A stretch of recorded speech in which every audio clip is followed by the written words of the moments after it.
hidden, forever on fire.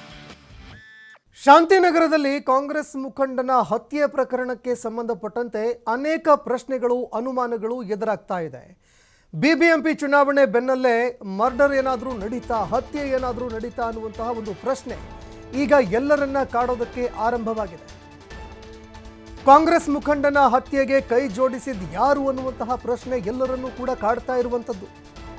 Shantinagar Congress ಮುಖಂಡನ ಕೊಲೆ ಹಿಂದೆ ಯಾರ ಕೈವಾಡ ಇದೆ ಅನ್ನುವಂತಹ ಪ್ರಶ್ನೆ ಅನುಮಾನ ಎಲ್ಲರನ್ನ ಕಾಡ್ತಾ ಇದೆ. ಫುಟ್ಬಾಲ್ ಗ್ರೌಂಡ್ ಬಳಿಯಲ್ಲಿ ಕಾಂಗ್ರೆಸ್ ಮುಖಂಡ ಹೈದರ್ನನ್ನ ಕೊಲೆ ಮಾಡಲಾಗಿತ್ತು, ಬರ್ಬರವಾಗಿ ಹತ್ಯೆ ಮಾಡಲಾಗಿತ್ತು. ಇದಕ್ಕೆ ಸಂಬಂಧಪಟ್ಟಂತೆ ಅನೇಕ ಅನುಮಾನಗಳು, ಅನೇಕ ಪ್ರಶ್ನೆಗಳು ಈಗ ಎದುರಾಗ್ತಾ ಇದೆ. ಶಾಂತಿನಗರ ಶಾಸಕರಿಗೆ ತುಂಬಾ ಆಪ್ತನಾಗಿದ್ದಂತಹ ಹೈದರ್ನನ್ನ ಬರ್ಬರವಾಗಿ ಹತ್ಯೆ ಮಾಡಲಾಗಿತ್ತು. ಕ್ಷೇತ್ರದ ಕಾಂಗ್ರೆಸ್ ಪ್ರಭಾವಿ ಮುಖಂಡ ಕೂಡ ಆಗಿದ್ರು ಹೈದರ್, ಆದರೆ ಅವರನ್ನ ಕೊಲೆ ಮಾಡಲಾಗಿದೆ. ಇನ್ನು ಇದಕ್ಕಿಂತ ಮುಂಚೆ ಬಿಬಿಎಂಪಿ ಚುನಾವಣೆಗೆ ಸಜ್ಜಾಗಿ ಅಂತ ಕಾಂಗ್ರೆಸ್ನ ವರಿಷ್ಠರು ಕರೆ ಕೊಟ್ಟಿದ್ರು. ಬಿಬಿಎಂಪಿ ಚುನಾವಣೆ ಬರುತ್ತೆ, ಅದಕ್ಕೆ ಸಿದ್ಧತೆಗಳನ್ನ ಮಾಡಿಕೊಡ್ರಿ ಅಂತ ಕರೆ ಕೊಟ್ಟಿದ್ರು. ಇದರ ಬೆನ್ನಲ್ಲೇ ಕಾಂಗ್ರೆಸ್ ಮುಖಂಡರು ಚುನಾವಣೆಗೆ ತಯಾರಿ ಕೂಡ ಮಾಡಿಕೊಳ್ತಾ ಇದ್ರು. ಆದರೆ ಹೈದರ್ ಸಹೋದರ ಸಲೀಂಗೆ ಟಿಕೆಟ್ ಕೊಡ್ತಾರೆ ಅಂತ ಕೂಡ ಹೇಳಲಾಗ್ತಾ ಇತ್ತು. ಇನ್ನು ಹೈದರ್ ಕೂಡ ಕಾಂಗ್ರೆಸ್ ಪಕ್ಷದಲ್ಲಿ ತುಂಬ ಪ್ರಭಾವಿ ಮುಖಂಡರಾಗಿದ್ದರು, ಆ ಭಾಗದಲ್ಲಿ ತುಂಬ ಪ್ರಭಾವಿ ನಾಯಕರು ಕೂಡ ಆಗಿದ್ದರು. ಇದು ಕೆಲವು ಕಾಂಗ್ರೆಸ್ ಮುಖಂಡರಿಗೆ ನುಂಗಲಾರದ ತುತ್ತಾಗಿ ಪರಿಣಮಿಸಿತ್ತು. ಇದೇ ಕಾರಣಕ್ಕಾಗಿ ಕೊಲೆ ನಡೆದಿದೆ ಅಂತ ಅನುಮಾನಗಳು ವ್ಯಕ್ತವಾಗ್ತಾ ಇದೆ. ಈ ಕೊಲೆಗೆ ಸಂಬಂಧಪಟ್ಟಂತೆ ಅಶೋಕನಗರ ಪೊಲೀಸರು ಒಟ್ಟು 4 ಜನರನ್ನ ವಶಕ್ಕೆ ಕೂಡ ಪಡೆದುಕೊಂಡಿದ್ದಾರೆ. ನಲಪಾಡ್ ಆಪ್ತ ವಲಯದಲ್ಲಿ ನಾಜ್ ಅವರು ಗುರುತಿಸಿಕೊಂಡಿದ್ರು, ಅವರನ್ನ ಪೊಲೀಸರು ವಶಕ್ಕೆ ಪಡೆದುಕೊಂಡಿದ್ದಾರೆ.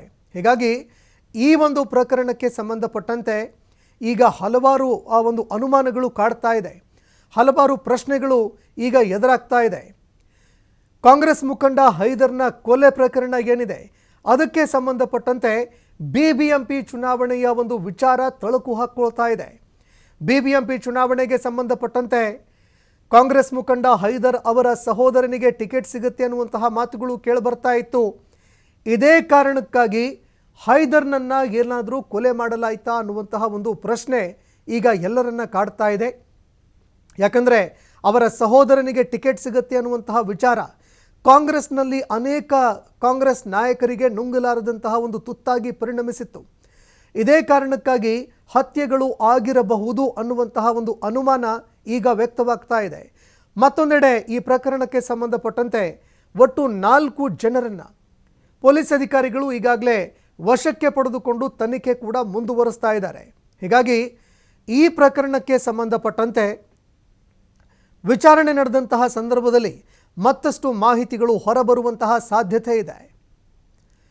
ಈ ಬಗ್ಗೆ ಮತ್ತಷ್ಟು ಮಾಹಿತಿ ಕೊಡ್ತಾರೆ ಪ್ರತಿನಿಧಿ ಸಂತೋಷ್ ಪಟೇಲ್, ಫೋನ್ ಸಂಪರ್ಕದಲ್ಲಿ ಜಾಯ್ನ್ ಆಗಿದ್ದಾರೆ. ಸಂತೋಷ್ ಪಟೇಲ್, ಕಾಂಗ್ರೆಸ್ ಮುಖಂಡ ಹೈದರ್ ಕೊಲೆಗೆ ಸಂಬಂಧಪಟ್ಟಂತೆ ಈಗ ಅನೇಕ ಪ್ರಶ್ನೆಗಳು ಅನುಮಾನಗಳು ಕಾಡ್ತಾ ಇದೆ. ಅದರಲ್ಲೂ ಬಿಬಿಎಂಪಿ ಚುನಾವಣೆಯ ವಿಚಾರ ತಳುಕು ಹಾಕ್ಕೊಳ್ತಾ ಇದೆ. ಇದಕ್ಕೆ ಸಂಬಂಧಪಟ್ಟಂತೆ ಮತ್ತಷ್ಟು ಮಾಹಿತಿಗಳನ್ನು ಕೊಡ್ತಾ ಹೋಗೋದಾದ್ರೆ ಸಂತೋಷ್, ಏನು ಇತ್ತೀಚೆಗಷ್ಟೇ ಹೈದರ್ನ ಮರ್ಡರ್ ಆಗಿತ್ತು. ಅಶೋಕ್ನಗರ ಪೊಲೀಸ್ ಠಾಣಾ ವ್ಯಾಪ್ತಿಯ ರೌಡಿ ಶೀಟರ್ ಕೂಡ ಇದ್ದ ಮತ್ತೆ ಕಾಂಗ್ರೆಸ್ ನಲ್ಲಿ ಕೂಡ ಗುರುತಿಸ್ಕೊಂಡಿದ್ದ. ಏನು ಹ್ಯಾರಿಸ್ ಫ್ಯಾಮಿಲಿ ಜೊತೆ ಹ್ಯಾರಿಸ್ ಏನಿದ್ರೆ ಅವ್ರ ಜೊತೆ ಹೆಚ್ಚಾಗಿ ಗುರುತಿಸ್ಕೊಂಡಿದ್ದಂಥದ್ದು.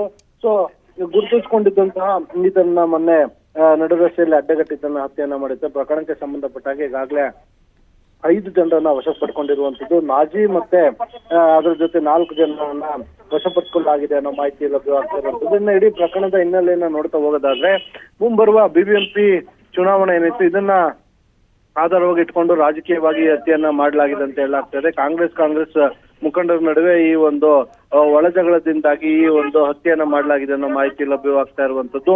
ಅಂದ್ರೆ ಮುಂಬರುವ ಬಿಬಿಎಂಪಿ ಚುನಾವಣೆಯ ಟಿಕೆಟ್ ವಿಚಾರವಾಗಿ ಹೈದರ್ನ ಅಣ್ಣ ಏನಿದ್ದಾನೆ ಆತನಿಗೆ ಅಲ್ಲಿ ಕಾರ್ಪೊರೇಷನ್ ಎಲೆಕ್ಷನ್ಗೆ ಟಿಕೆಟ್ ಕೊಡ್ಲಾಗುತ್ತೆ ಅಂತ ಹೇಳಲಾಗ್ತಾ ಆದ್ರೆ ಇವರ ವಿರೋಧಿ ಗುಂಪೇನಿತ್ತು, ಒಂದು ವೇಳೆ ಆತನಿಗೆ ಕಾರ್ಪೊರೇಷನ್ ಎಲೆಕ್ಷನ್ ಟಿಕೆಟ್ ಸಿಕ್ಕರೆ ನಮಗೆ ಸಮಸ್ಯೆ ಆಗ್ಬೋದು ಅನ್ನೋ ಕಾರಣಕ್ಕಾಗಿ ಈ ಒಂದು ಹತ್ಯೆ ಆಗಿದೆ ಅಂತ ಶಂಕೆಗಳು ಕೇಳಿ ಬರ್ತಾ ಇರುವಂತದ್ದು. ಸದ್ಯ ಪೊಲೀಸರು ಈ ಬಗ್ಗೆ 5 ವಶಕ್ಕೆ ಪಡೆದಿದ್ದಾರೆ, ವಿಚಾರಣೆ ನಡೆಸ್ತಾ ಇದ್ದಾರೆ.